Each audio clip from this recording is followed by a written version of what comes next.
Hello दोस्तों, स्वागत है आपका मेरे YouTube चैनल पे। देखिए, हम लोग पढ़ रहे हैं प्रकाश। अभी हमारा टॉपिक क्या चल रहा है साइंस में, प्रकाश का। ठीक है, पिछली क्लास में हमने प्रकाश से जुड़े कुछ घटनाओं के बारे में देखा था, तो आज हम उसके आगे का टॉपिक देख लेते हैं। देखिए, पहले मैं आपको एक इंद्रधनुष के बारे में अच्छे से समझा दूं। देखिए, इंद्रधनुष जो होता है ना, ये इंद्रधनुष कैसे बनता है, ये देखिए क्वेश्चन आपको डायरेक्ट आते हैं एग्जाम में कि इंद्रधनुष जो होता है वो किससे बनता है, इसके प्रकाश की कौन सी घटना होती है। तो देखिए, इसमें जो होता है ना, 3 घटनाएं घटित होती हैं। एक तो होता है कि प्रकाश का क्या होता है, अगर आपसे पूछे कि इंद्रधनुष किसकी वजह से बनता है तो आपके पास 3 कारण है इसके बनने के। ठीक है, देखिए क्या होता है कि इसमें सूर्य की किरणों का क्या होता है, 2 बार अपवर्तन होता है और 1 बार परावर्तन होता है। ठीक है, 2 बार क्या होता है अपवर्तन और 1 बार परावर्तन होता है। जब भी इंद्रधनुष बनता है, ये एक क्या है, प्रकाशीय घटना है।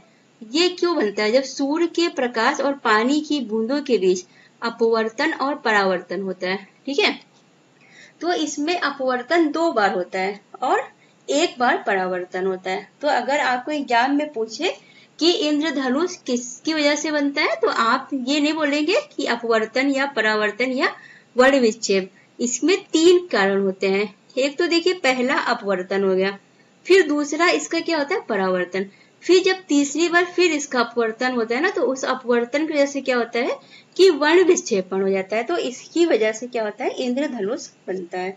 ठीक है, तो आपको ये आपके लिए बहुत ही अच्छा एग्जाम्पल है रेनबो।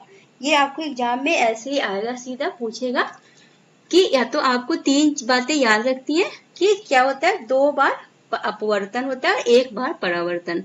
ठीक है, क्या होता है, 2 बार अपवर्तन होता है और 1 बार क्या होता है परावर्तन। 1 बार क्या होता है परावर्तन। ठीक है, मैंने कल आपको बताया था अपवर्तन और परावर्तन क्या होता है। ठीक है, अपवर्तन आपने पढ़ा था, जब क्या होता है कि प्रकाश मुड़ जाता है। प्रकाश क्या होता है, जब ऐसे प्रकाश सीधी रेखा में गमन करता है, मतलब सीधी रेखा में चलता है, उसके रास्ते में कोई चीज आता है तो वो क्या होता है, वो उससे साइड से मुड़ जाता है, तो इसको क्या बोलते हैं अपवर्तन। ये क्या हो गया, अपवर्तन हो गया। और देखिए परावर्तन क्या होता है, परावर्तित मैंने आपको बताया था कि जब ऐसे पृष्ठ पे जाती है टकरा के और फिर वापस आ जाती है, तो इसको क्या बोलते हैं परावर्तन। ठीक है, अब देखिए प्रकाश की किरण बूंद के अंदरूनी हिस्सों से परावर्तित हो जाती है, फिर बूंद से बाहर निकलने पर प्रकाश फिर से अपवर्तित होता है और अपने अलग अलग रंगों में विभाजित हो जाता है। तो ये घटना 3 बार घटित 3 प्रोसेस में होती है इंद्रधनुष बनने की। पहले देखिए क्या हुआ कि सूर्य का जब बारिश हुई है, ठीक है, बारिश हुई, अब क्या होता है कि बूंदे जो होती है ऐसे आसमान में बिखरी रहती है। ठीक है, बादल जब बारिश होती है तो कुछ बूंदे क्या होती है वहीं पे रहती ऊपर, तो उसमें क्या होता है, अब सूर्य का प्रकाश आया, ठीक है, इसमें प्रवेश किया तो क्या होगा, अवरोध आया तो ये मुड़ जाएगा। ठीक है, क्या होगा, मुड़ जाएगा। ऐसे इसको सीधे जाना था, लेकिन ऐसे नहीं जाके बल्कि मुड़ जाएगा। अब जब ये मुड़ गया, ठीक है, ये क्या हो गया, इसका अपवर्तन। अपवर्तन हो के बाद फिर परावर्तन होगा। परावर्तन मीन्स ये इससे टकरा के फिर वापस जाएगा। आप जानते हैं ना परावर्तन क्या होता है कि टकरा के फिर वापस चला जाता है, तो ये परावर्तन हो गया। और उसके बाद फिर क्या होगा, इसका फिर से अपवर्तन हो जाएगा और ये चारों दिशाओं में अलग अलग रंगों में अपने विभाजित हो जाएगी। तो इससे क्या हो जाएगा, जब देखिए दूसरी बार अपवर्तन हो रहा है ना, तो वर्ण विक्षेपण हो जाता है। वर्ण विक्षेपण मीन्स अब उसके सारे कलर, जितने भी कलर हैं सूर्य के, वो अलग अलग कलर में इधर बिखर जाते हैं। इससे क्या होता है, ऐसे आपने देखा होगा इंद्रधनुष बनता है। ठीक है, 7 कलर होते हैं इसमें, आपने को बनने बताया थे 7 कलर होते हैं। ठीक है, और इसको याद करने का तरीका आपको पता है, विबग्योर, आपने कई बार पढ़ा होगा इस कलर को याद करने का तरीका। तो इसमें क्या होता है, 7 कलर होते हैं और कौन सा कलर बनता है, विबग्योर। तो आपको बहुत अच्छे से ध्यान रखना है। ठीक है, देखिए लाल, नारंगी, पीला, हरा, नीला, इंडिगो और बैगनी, ये 7 कलर होते हैं इंद्रधनुष बनने में। ठीक है, तो आप समझ गए ना, अब क्वेश्चन आपको आएगा कि इंद्रधनुष कैसे बनता है, अपवर्तन के कारण कि परावर्तन के कारण कि 2 बार अपवर्तन 1 बार परावर्तन, ऐसे ऑप्शन दिया रहेगा। ठीक है, तो आपको आप समझ में आ गया कि 2 बार अपवर्तन होता है, 1 बार परावर्तन होता है।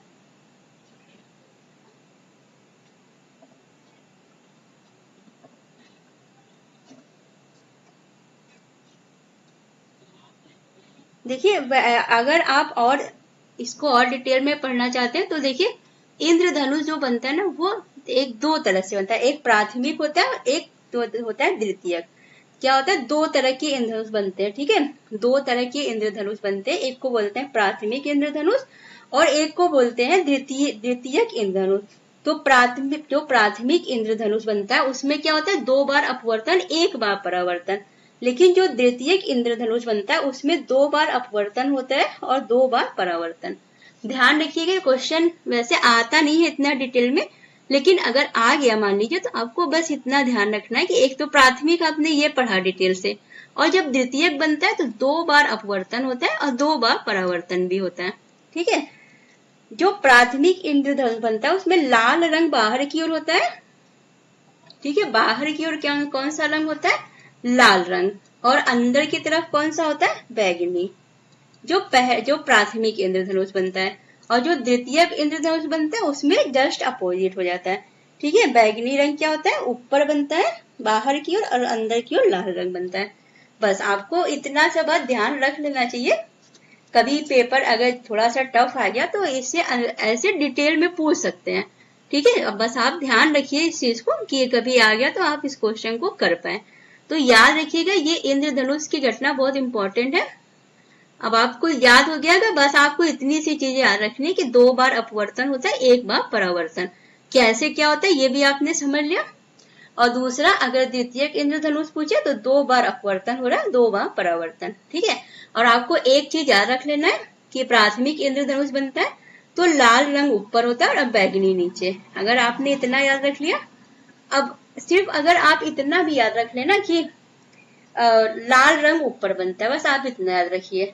क्या होता है, प्राथमिक इंद्रधनुष जब बनता है तो उसमें लाल रंग क्या होता है, बाहर की ओर होता है। बस अगर आपने इतना याद रख लिया तो आपको पता है बाहर की ओर जब लाल है तो अंदर की ओर क्या होगा, बैगनी होगा। और अगर द्वितीयक आ गया तो आप जस्ट अपोजिट इसको कर देंगे। तो आपको ज्यादा चीजें याद नहीं करना चाहिए कि प्राथमिक में लाल बाहर होता है बैगनी अंदर, द्वितीयक में ऐसे नहीं याद करना चाहिए। ठीक है, ऐसे कंफ्यूजन होता है। आपको कैसे याद करना चाहिए, आपको सिर्फ एक बात ध्यान रखनी है कि जो प्राथमिक इंद्रधनुष बनता है उसमें लाल रंग बाहर की ओर होता है। बस आपको इतना याद है। अब आपको ये याद करने की जरूरत है कि अंदर की ओर बैगनी रंग, आपको पता है लाल और बैगनी बनते हैं ऊपर नीचे, इसके सिवा और कोई कलर बनता नहीं है और सब अंदर होते हैं। ठीक है, तो आपको बस इतना चीज याद, अगर इतना चीज याद है आपको तो आप बस एक चीज याद कर लीजिए और फिर द्वितीयक वाला आपको खुद ब खुद याद हो जाएगा। ठीक है, इसलिए मैंने आपको ये बताया क्योंकि ये एक बहुत इंपॉर्टेंट टॉपिक था इंद्रधनुष। चलिए अब हम लोग बल के बारे में पढ़ लेते हैं। देखिए बल के बारे में, बल की जो परिभाषा है वो कहाँ से आई थी, जो न्यूटन के गति का पहला नियम था वहां से आपको क्या मिलती है, बल की परिभाषा। बल की परिभाषा कहाँ से मिली, बल क्या होता है, F इक्वल टू क्या होता है, force equal to M into A। ये फॉर्मूला कहाँ से आता है, बल के द्वितीय नियम से। द्वितीय नियम से आपको ये फॉर्मूला, पहले से परिभाषा मिली थी और दूसरे से क्या मिला था कि इसका फॉर्मूला क्या होता है। बल इक्वल टू क्या होता है, द्रव्यमान इंटू त्वरण। द्रव्यमान और त्वरण का जब मल्टीप्लाई करते हो तो आपको बल मिलता है। ठीक है, तो देखिए पहले जो न्यूटन की गति का पहला नियम था वो क्या था, वो जड़त्व का नियम ही था। उसमें क्या कहा गया कि अगर कोई वस्तु गति की अवस्था में है तो वो गति की अवस्था में तब तक रहेगी जब तक उसके ऊपर कोई बाहरी बल नहीं लगाया जाएगा, या कोई वस्तु स्थिर है तो वो तब तक अपनी अवस्था में रहेगी जब तक कि उस पर कोई बल नहीं लगाया जाए। तो ये वस्तु का कौन सा गुण होता है, ये होता है इसके जड़त्व का नियम। तो इसीलिए न्यूटन के गति के जो पहला नियम है ना उसको जड़त्व का नियम भी कहते हैं। ध्यान रखिएगा, उसको क्या कहते हैं, जड़त्व का नियम। और अगर आपसे पूछे कि बल की परिभाषा किससे मिली थी तो न्यूटन के गति के पहले नियम से। और आपसे पूछे कि बल का व्यंजक या बल का फार्मूला जो है वो कहाँ से मिला था, न्यूटन के गति के द्वितीय नियम से। ठीक है, ये दोनों आप बहुत ध्यान से रखिएगा, याद रखिएगा। दूसरे नियम में क्या कहा गया, इन्होंने दूसरा नियम इनका ये था ना कि बल जो होता है किसी वस्तु के द्रव्यमान और त्वरण के गुणनफल के बराबर होता है, ये था द्वितीय नियम और यही आपका फॉर्मूला था फोर्स का। अब देखिए बल कितने प्रकार के होते हैं। देखिए मेन जो होता है बल का 4 टाइप के होते हैं बल। ठीक है, कितने टाइप के होते हैं, 4 टाइप के। एक होता है गुरुत्वाकर्षण बल। ठीक है, गुरुत्वाकर्षण बल जिसकी वजह से कोई इस दुनिया में जितनी वस्तुएं क्या करती है, एक दूसरे को अपनी ओर आकर्षित करती है, तो इसको कहते हैं गुरुत्वाकर्षण बल। गुरुत्वाकर्षण बल कोई भी पिंड जो एक दूसरे, जितने भी पिंड है यहाँ पे धरती पे या जितने भी पिंड है वो एक दूसरे को क्या है, ये अपनी तरफ आकर्षित करते हैं। ठीक है, पूरे ब्रह्मांड में कहीं पे भी क्या होता है कि ये दोनों अपनी तरफ क्या करते हैं, एक दूसरे को आकर्षित करते हैं। ठीक है, इसके वजह क्यों करते हैं, ये गुरुत्वाकर्षण बल। जैसे अब देखिए सूर्य होता है, सूर्य है, इसके चारों ओर क्या होते हैं, चारों ओर इसके ग्रह, ऐसे चारों तरफ ग्रह होते हैं इसके सूर्य के। तो ये ग्रह क्यों एक वहां पे क्यों टिके हुए, क्योंकि ये दोनों एक दूसरे को क्या कर रहे हैं, आकर्षित कर रहे हैं। ये दोनों क्या कर रहे हैं, एक दूसरे को आकर्षित करते हैं। ये कौन सा बल इन पे, इस पे लगता है गुरुत्वाकर्षण बल। ठीक है, गुरुत्वाकर्षण। देखिए गुरुत्वीय बल अलग होता है, इसको ध्यान, गुरुत्वाकर्षण बल और गुरुत्व बल जो होता है वो अलग होता है। जो गुरुत्व बल होता है ना वो सिर्फ पृथ्वी और किसी पृथ्वी की तरफ जितनी भी वस्तुएं आकर्षित होती है उसको गुरुत्व बल कहते हैं। आप गुरुत्वाकर्षण बल और गुरुत्व बल को एक मत समझ लीजिएगा। गुरुत्वाकर्षण बल मतलब दो पिंडों के बीच में कोई भी पिंड हो। अब ये यहाँ ये नहीं जरूरी, अब जैसे आप मान लीजिए ये मंगल है और ये बुध, इन दोनों के बीच में, ये दोनों के बीच में क्या लग रहा है, गुरुत्वाकर्षण बल लग रहा है, इसलिए ये दोनों एक दूसरे को खींच रहे हैं और इसी वजह से ये क्या करते हैं, अपना चारों तरफ चक्कर लगा लेते हैं। ठीक है, और अगर गुरुत्व बल बोले तो गुरुत्व बल में ये कंडीशन है कि पृथ्वी जरूर होनी चाहिए, पृथ्वी होते। गुरुत्व बल क्या होता है, पृथ्वी और किसी और वस्तु के बीच में। ठीक है, पृथ्वी और दो दूसरे वस्तु के बीच में जो बल लगता है वो गुरुत्व बल होता है। तो देखिए गुरुत्वाकर्षण बल क्या होता है कि कह रहा है कि अगर कोई पिंड जो है 1 मीटर की दूरी पर रखा गया तो इसके बीच कितने का बल लग रहा है, 6.67 इंटू 10 की पावर -11 न्यूटन। याद रखिएगा, ये इंपॉर्टेंट है, गुरुत्वाकर्षण बल है ये। ठीक है, ये बहुत कम होता है, बल बहुत कम है, इसलिए इसका वैसे फील ही नहीं आती कि गुरुत्वाकर्षण बल लग रहा है। ठीक है, बहुत कम होता है। और जी का मान आपको पता है 9.8 होता है। देखिए जी गुरुत्वीय बल को इससे डिनोट करते हैं, 9.8 मीटर पर सेकेंड स्क्वायर।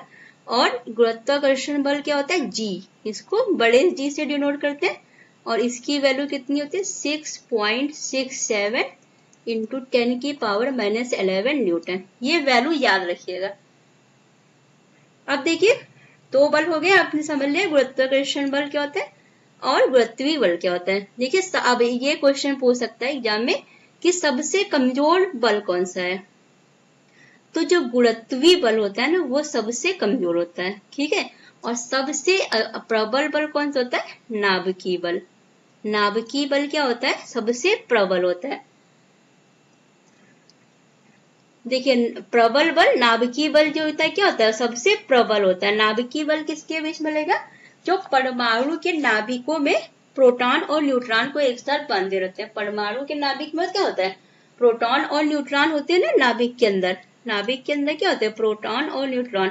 तो इन लोग को कौन बांधे रहता है, इन लोग में कौन सा बल लगेगा, इसमें लगता है विद्युत चुंबकीय नाभिकीय बल। ठीक है, इसमें कौन सा लगेगा, नाभिकीय बल। ठीक है, इसका परास क्या होता है, बहुत छोटा होता है। परास मीन्स कि बहुत कम दूरी पर भी ये बल लग जाता है, जैसे कोई चीज बहुत कम दूरी पे है। ठीक है, इनका परास मीन्स इनके मतलब कोई वस्तु कम दूरी पर भी है, जैसे प्रोटॉन और न्यूट्रॉन कम दूरी पे है तो भी इनमें क्या होगा, ये बल तुरंत काम करता है, इसलिए इसको क्या बोलते हैं, इसका परास बहुत कम है। ठीक है, कितना है इसका परास, देखिए 10 पे -15 मीटर की कोटि का है और ये सबसे प्रबल बल होता है। ठीक है, ये क्या होता है, प्रबल बल होता है। ये देखिए दो तरह के होते हैं, एक तो ये प्रबल और एक दुर्बल भी होता है। एक प्रबल बल होता है, देखिए सब बलों में ये क्या होता है, प्रबल। सबसे ज्यादा बोलेगा कि प्रबल बल कौन सा है, तो नाभिकीय बल है। लेकिन नाभिकीय बल भी दो तरह के होते हैं, एक प्रबल होता है, एक दुर्बल। तो प्रबल बल क्या होता है कि जैसे ये क्या करता है, प्रबल नाभिकीय बल क्या है कि दो नाभिकों को एक साथ बांधने के लिए जिम्मेदार है। ठीक है, दो नाभिकों को एक साथ बांधने के लिए प्रबल नाभिकीय बल लगता है। और दुर्बल नाभिकीय बल क्या है, जैसे आपने सुना होगा ना, रेडियोधर्मी पदार्थ होते हैं, रेडियोधर्मी, तो उसमें से क्या होता है, उसमें क्या होता है, रेडियोधर्मी पदार्थ में से क्या होता है, किरणें निकलती है, तो उसमें क्षय होता है ना, तो वो उसका क्या कारण है, वो दुर्बल बल, नाभिकीय दुर्बल बल। ठीक है, ध्यान रखिएगा, ऐसे मत सोचिएगा कि ये दुर्बल होता है, नाभिकीय बल सबसे प्रबल होता है। उसके भी दो टाइप होते हैं, एक प्रबल और एक दुर्बल। ठीक है, एक होता है विद्युत चुंबकीय बल। विद्युत चुंबकीय बल किसके बीच में लगेगा, देखिए यहां से आपको समझ में, विद्युत बोल दिया तो आवेश होगा, नाभिक बोल दिया तो नाभिक में प्रोटॉन और न्यूट्रॉन इनके बीच में लगेगा। ठीक है, तो यहाँ आपको ऐसे याद तो करना नहीं, आपको यहाँ सीधा सीधा बोल देता है। अब देखिए विद्युत चुंबकीय बल मतलब विद्युत में जो आवेश होते हैं उन्हीं के बीच जो बल लग रहा है वो विद्युत चुंबकीय बल है। ठीक है, बहुत इंपॉर्टेंट टॉपिक है, हर चीज इंपॉर्टेंट है। ये देखिए ऐसे डायरेक्ट क्वेश्चन आते हैं कि सबसे प्रबल बल कौन सा है, तो आपको ध्यान रखना है नाभिकीय बल। सबसे दुर्बल बल कौन सा है, तो गुरुत्वीय बल सबसे दुर्बल बल है। ठीक है, अब देखिए एक है घर्षण बल। घर्षण बल आप जानते हैं, जैसे आप रोड पे चल रहे हैं तो क्यों चल पा रहे हैं, घर्षण बल के कारण ही चल पा रहे हैं। ठीक है, अगर घर्षण बल नहीं लगता तो आप रोड पे नहीं चल पाते। या जैसे गाड़ी रोड पे चल रही है, कोई भी चीज दो वस्तुओं के बीच में संपर्क, जिसके कोई वस्तु चल पा रही तो वो क्यों चल पा रही है, वो घर्षण बल के कारण ही चल पा रही है। ठीक है, देखिए किन्हीं दो सतह के संपर्क तलों के बीच सापेक्ष गति का विरोध करने वाले बल को क्या कहते हैं, घर्षण बल। ये हमेशा कहाँ लगता है, जिस दिशा में वस्तु जा रही है उसके विपरीत दिशा में। जैसे अगर आप आगे बढ़ रहे हैं तो घर्षण बल पीछे की तरफ लगता है, इससे बैलेंस बन जाता है। अगर घर्षण बल नहीं होता तो चलना मुश्किल होता है। ठीक है,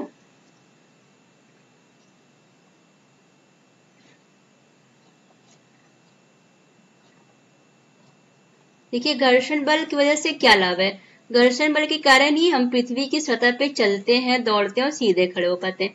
माचिस की तीली आपने जलाया तो वो घर्षण के कारण ही जब रगड़ते हैं तो उस पर क्या होता है, घर्षण बल लगता है, इसकी वजह से वो चल पाती है। ठीक है, तो इसका रीजन भी क्या है, घर्षण बल है। याद रखिएगा सब क्वेश्चन ऐसे आएंगे कि माचिस की तीली की सतह का माचिस की तीली को हम लोग जलाते हैं तो वो किस बल के कारण जलती है, तो याद रखिएगा घर्षण बल के कारण। ठीक है, जो गाड़ी में ब्रेक लगाते हैं तो गाड़ी रुक जाती है, क्यों, घर्षण के कारण। ठीक है, ये सब क्या है, घर्षण बल के लाभ है। और घर्षण बल से हानि क्या है, घर्षण बल से हानि यही है कि जैसे टायर है वो घिस जाते हैं ना, जैसे आप चल रहे हैं तो बार बार उस पे क्या लग रहा है, घर्षण बल, तो वो टायर क्या होती है, घिस जाती है, तो ये इसकी हानि भी बोल सकते हैं। और जैसे आपके देखिए जूते चप्पल क्यों घिस जाते हैं, आपने कभी सोचा कि ऐसे जूते चप्पल क्यों घिस जा रहे हैं, वो घर्षण बल के कारण ही घिस जा रहे हैं। ठीक है, जब आप पहन के जूते चप्पल जा रहे हैं तो नीचे उस पे बल लग रहा है, तो धीरे धीरे वो क्या हो रहा है, घिस रहा है ना, तो इसकी वजह से क्या होता है, आपके जूते चप्पल देखिए ये सब क्वेश्चन है। अब देखिए पूछेगा जूते के घिस जाने का क्या कारण है, किस बल के कारण, तो आपको पता होना चाहिए कि घर्षण बल के कारण। ठीक है, ये सब ध्यान, अगर घर्षण कम करना हो तो क्या, जैसे तेल डाल देते हैं ना, ग्रीस आपने देखा होगा कि गाड़ियों में आप लोग भी ग्रीस डालते होंगे, तेल तेल कहीं पे जैसे मशीन है काम करने से, आपने घर में देखा होगा ना सिलाई मशीन, तो मम्मी लोग तेल डाल देती हैं कि इसमें तेल डाल दे, तो ये सब क्यों करते हैं। ठीक है, वो मशीन का तेल नहीं आता जो वो डालते हैं, तो ये सब इसलिए डालते हैं कि घर्षण उससे क्या होता है, कम हो जाता है, तो मशीन फिर से चलने लगती है। ठीक है, ये सब होता है घर्षण। ये देखिए क्वेश्चन ये ऐसे आएगा कि घर्षण के को किससे कम कर सकते हैं, तो तेल से, ग्रीस से, बाल बियरिंग से, ठीक है, इन सबसे कम कर सकते हैं। देखिए पहिए के जो टायरों में छोटे छोटे खांचे बने होते हैं, ये घर्षण बल को बढ़ा देते हैं, जिससे वाहन फिसलते नहीं है। ठीक है, तो ये आप देखिए घर्षण बल था, बहुत इंपॉर्टेंट ये बल है। आपको देखिए छोटे छोटे टॉपिक लग रहे हैं लेकिन बहुत इंपॉर्टेंट है। और देखिए इंद्रधनुष का मैंने जो आपको बताया है, इसको आप बहुत अच्छे से ध्यान रखिएगा।